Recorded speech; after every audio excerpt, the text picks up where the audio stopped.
We've all been there. You're standing in a museum, staring at a painting, and all you can think is, I don't get it.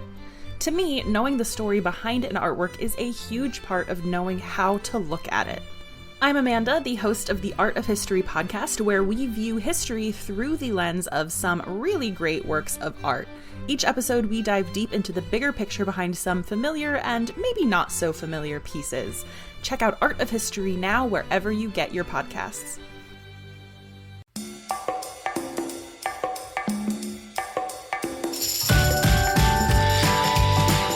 Hello, culture kids! Welcome to our show. We are a family podcast empowering a generation of kind and innovative citizens of the world. Join us today as we explore the beautiful country of Germany with Dank Haus German-American Cultural Center. My name is Asher and I'm your host along with my mom, Kristen. Hi. Today we have a special birthday celebration. We want to wish Nicholas Kim from Brooklyn a happy birthday. Nicholas wants to visit Cuba someday. Whoa! I've never been there. Happy birthday, Nicholas! We hope all your dreams come true. Groovy, man! We have one more birthday shout out to Carrie from Pittsburgh, Pennsylvania. Carrie is turning 6 years old and wants to travel to Greece someday. Happy birthday, Carrie. Germany is a fascinating European country with diverse landscapes, from the snowy Alps in the south to the flat plains in the north. It sits in the heart of Europe and shares borders with 9 countries. That's a lot of countries. Yes, Germany is very diverse depending on the location and region. Different parts of the country have their own unique cultures, dialects, foods, and even traditions, making it feel like you're visiting different countries within one. And today, we have Carina, who is the Language Program Director at Dank Haus German-American Cultural Center. Welcome to our show, Miss Carina. Hey, culture kids. Hey, Asher. Hey, Kristen. How are you? My name is Carina, or in German we say Carina. I am the director of the language program here. We are a cultural community center, so that means we are there for everyone. We have 3 different departments where we have an adult school, a kids school, and then a whole weekday Kinderschule. Whoa! And we teach everything from absolute beginners to proficient, anything you want. Dank Haus's mission is to preserve and promote German culture, heritage, and language through maintaining a center. And they even have a museum, art gallery, library, and as Carina mentioned, a language school. Fancy!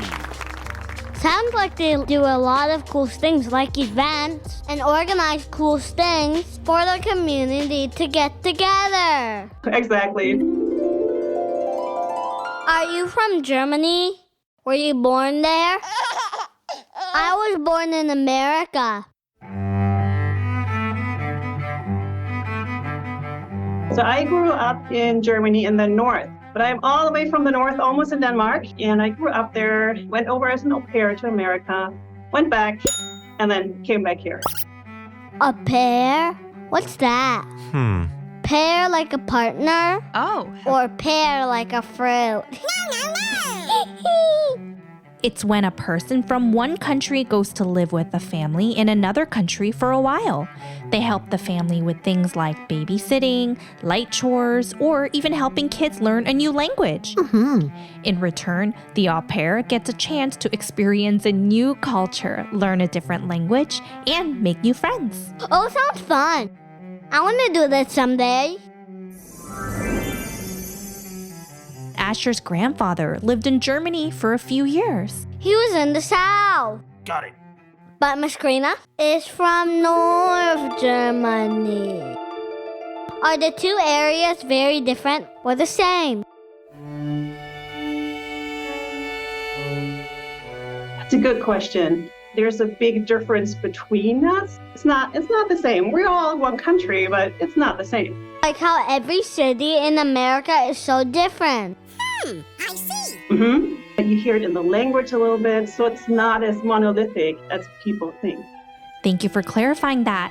Germany has many regions, all with different characteristics and a culture of its own. Oh, yeah. It's just like how in America, all 50 states have their own unique culture and food. Yep. If you go south, you'll have more pronounced falls and springs and summers and winters. We have the Alps. The wind comes in or the snow comes in. They have a lot of that kind of weather and hot summers, and they have snow in the winter. So all 4 seasons, lots of changes in the weather. From cold to chilly to hot and extra hot. Woo! The further north you get, Germany has the Baltic Sea and then the North Sea on their side. So the further you get, the more different it gets, because the summers are a little cooler because of all the water, but then the winters are a little warmer. Yes, as Carina mentioned, North Germany has a maritime climate, which means it keeps the temperatures comfortable. So it's not too chilly in the winter or too hot in the summer. Maritime climate is what we have here in coastal Los Angeles. It means the weather is not too hot or too cold because the sea helps keep things just right, like a cozy blanket.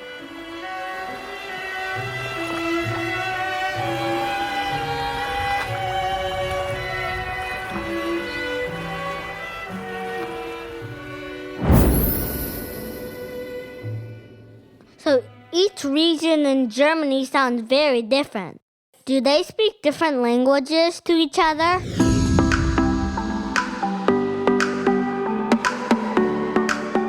Every region has historically some sort of dialect or even like the Plattdeutsch language. So everybody learns High German. This is a direct translation from the German words Hochdeutsch. Oh, no. Wait, what's the difference between a language and the dialect? Well, Great question, Asher.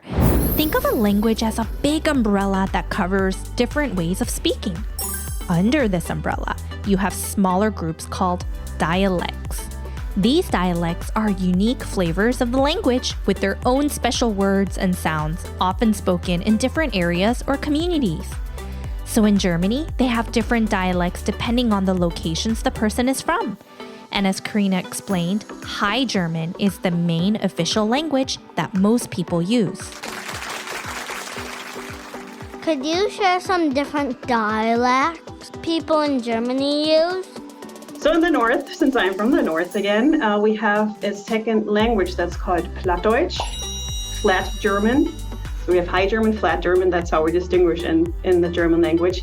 Up in the north, we also have what's called Friesisch. Since we had a lot of islands, that kind of language developed there too. And it's a dialect, it's not a real language. But those people who speak Friesisch, I have trouble understanding them. So I have to ask them, hey, go a little slower, and then maybe I can understand you. And then you go into the different regions like the Bavarians. If you meet a Bavarian from the Alps who has lived in a smaller village and he starts talking in Bavarian dialect, I cannot understand. Sometimes accents and dialects can make the language sound quite different. So even though it's the same language, it might make it difficult for people to understand each other in the beginning. And that's okay. But you could ask them to clarify politely. Or you could ask them to speak slower. Yup, it's so fascinating to hear how people speak differently based on where they're from or where they might have lived. And they actually take these dialects in universities now. So they study it, they want to keep it alive and understand better where is it coming from, how does it influence our language today, because language is so flexible and there are new words and where are they coming from and why. So it's really, really interesting to have all these dialects in the different regions because they really influence the German too. It's like they're telling a story about who they are based on how they speak. Right on!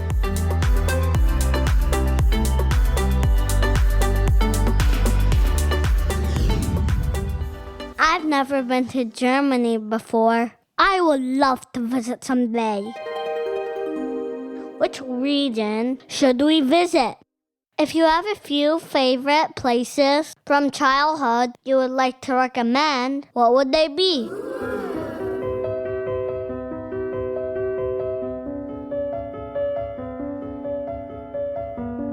So what I would say is the Berliner Mauer, so the Berlin Wall. gotta go there because it's just such a big piece of our history. So if you're looking for something modern and lots to do like music and concerts, then go to Berlin. Berlin, which is Germany's capital, is a vibrant and historically rich city that has played an important part in shaping Europe's political and cultural landscape. Today, Berlin is a hub of art, music, innovation, and unity, bringing people from all over the world. And then the Alps. Go there in the summer, in the winter, it's really, really good. It's really pretty, and you can go hike in the summer, take your bike too, so they're doing more bike paths too, so you can use that. And then, of course, in the winter, you can go ski. Like Frozen, Elsa's castle. Yay! That sounds so fun. And then I always throw out the Wattenmeer, which is up where I live. It's a UNESCO World Heritage Site. Wow. So the tide is so strong there that you can actually walk on the sea floor for quite a while to some of the closer islands. Wow, groovy, man. You dig for mussels, and then you can get a hot cocoa there, and then take a ferry back because the waters come back. And then go to the mountains too. You can do so many things there, going outdoors, just hiking and biking, and you can also find lakes there. There are plenty of lakes down there in the south. So the different regions in Germany each have their own unique outdoor adventure. Ta-da! In the south, you have the Alps, and you could ski and see cozy fairy tale villages with lakes. Central Germany is located in the heart of the country and characterized by rolling hills, forests, and a mix of historical cities and towns.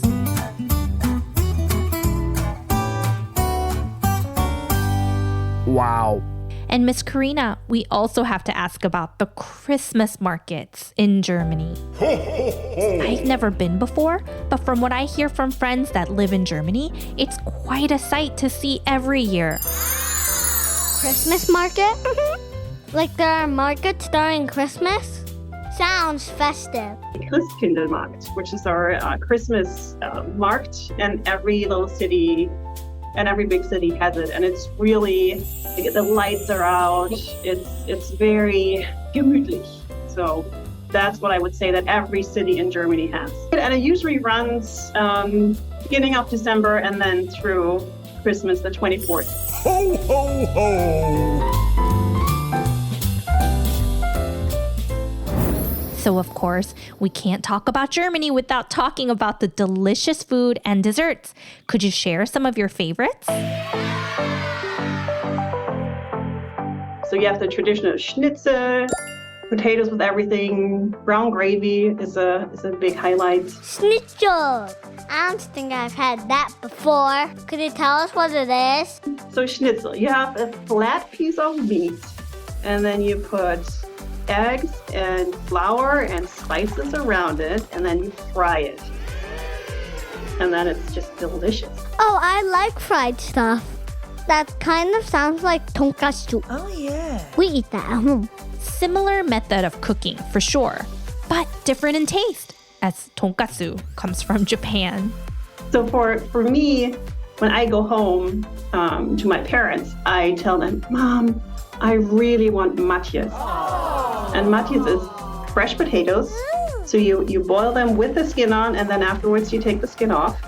And then you put a sauce of herring and cream and yogurt, and it's really, really good, and some spices in there. And that's cold, and you put it on the hot potatoes, and it's really good. But then if I were to go to the south, I definitely would go for a schnitzel. That does sound really yummy. Northern German cuisine is often influenced by the coastal location. So you'll find more seafood and fish dishes. They also enjoy hearty soups and foods made with potatoes. And in southern Germany, the food is more known for meat dishes like sausages and pork. Oink oink. They have a strong tradition of hearty and rich food. I like seafood, so I want to visit northern Germany.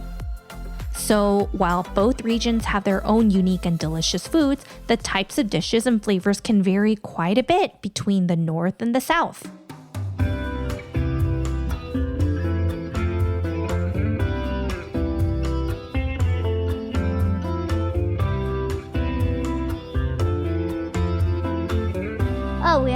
ask about desserts, of course. What kind of desserts do kids like there? I like all sweets from every country. So German kids, they do love Kaiserschmarrn, which is sort of like a pancake, but very sweet. And then you put a little bit extra confectionery sugar over it. It's really, really good. Pancakes for dessert! That sounds perfect. I love pancakes. And then, of course, you have pudding. So usually chocolate pudding with vanilla sauce. Oh, so good. So you have the cold chocolate pudding and you put hot vanilla sauce over it. Ooh. Oh, wow.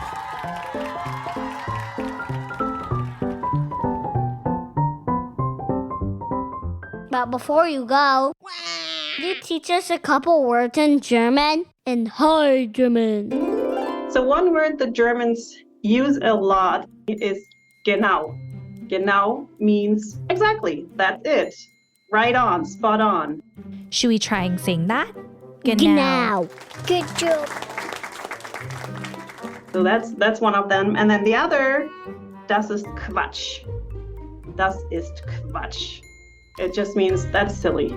Das ist Quatsch. That's silly. Quatsch. Silly, silly, silly. Excellent. Well, thank you for being here with us today, Carina. Do you have anything else you'd like to share for our listeners and their grown-ups? This is for the grown-up. If you want to visit us, we're in Lincoln Square in Chicago, just off the Brown Line. And you can also visit us on our website at dankhaus.com, DANKHAUS, Dankhaus.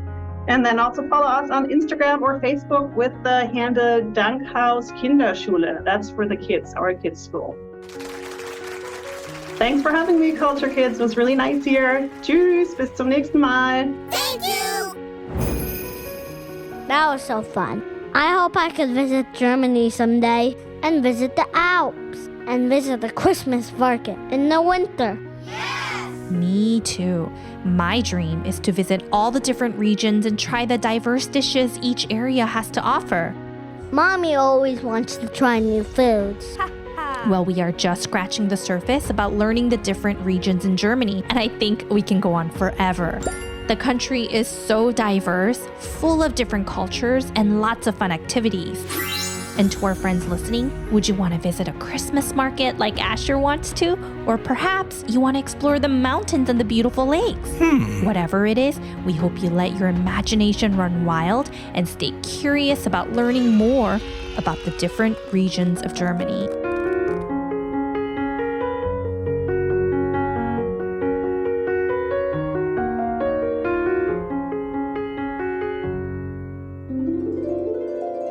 Well, we never end our episode without some jokes. Mommy, do you want to go first? Sure. Okay. What do you call a bear that's stuck in the rain? What? A grizzly bear. You get it, right? Drizzly, rain, grizzly bear, grizzly. I get it. All right, what do you got? How does a penguin build its house? How? It glues it. Because it glues. That was a good one. Well, thank you so much for joining us today on another episode of Culture Kids Podcast. And grown-ups, please don't forget to subscribe to our YouTube channel and our Instagram page at Culture Kids Media. And we always want to help you celebrate your child's birthday, so feel free to email us at hello@culturekidsmedia.com. Once again, that's hello@culturekidsmedia.com. We have lots of fun episodes coming up, so stay tuned. Bye-bye. Stay tuned for more next time. See you later, alligator.